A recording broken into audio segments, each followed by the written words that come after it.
साहित्याचा एक फोटो काढा आपला.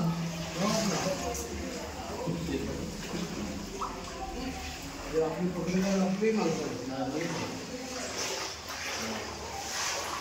इकडे समाधान सगळे आज बघा हे इकडचं काय भाषा आहे जरा बघा.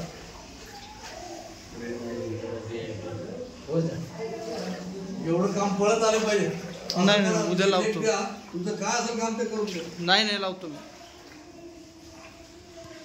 आपण सांगितलं हो म्हणला येतो तर आलंच नाही. माझं नाही.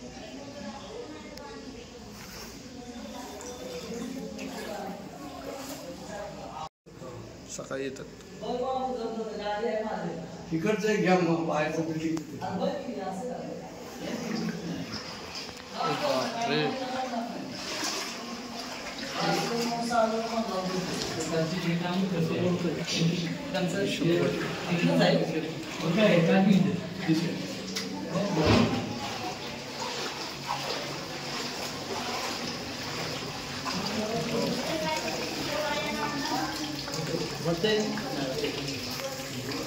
नेमकं अचानकच म्हणजे वड्यात जे काय मोठं गटर आहे त्यात कचरा साठून ते वड्याचं तोंड बंद झालेलं आहे. त्याच्यानंतर आपला चेंबर चोकअप झाला.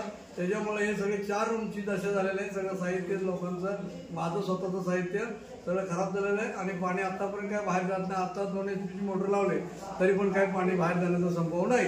तुम्ही नगरपालिकेला वगैरे काय नगरपालिकेला तक्रार केलेली, आरोग्य विभागात तक्रार केले आणि ती माणसं येऊन बघून गेली तर ती बोले आम्ही सोमवारी येतो. परंतु वाड्यात जे काय असेल त्याचं आम्ही काम करणार. तुमच्या बिल्डिंगमध्ये असला चंबरचं आम्ही काय काम करणार नाही.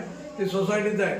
तर सोसायटीमध्ये सगळी लोक जी आहेत ती सगळी बाहेर निघून गेलेत आणि भाडोत्री सगळे भरलेले आहे बिल्डिंगमध्ये. त्याच्यामुळे आमची कोण दखल घेत नाही. आणि मी आता 15-16 वर्ष झाली ही रूम विकत घेतलेले आहे आणि फसलो मी त्याला. मला माहित नव्हतं की पाणी तुंबणार किंवा काय. प्रत्येक वर्षी हे माझं नाटक आहे.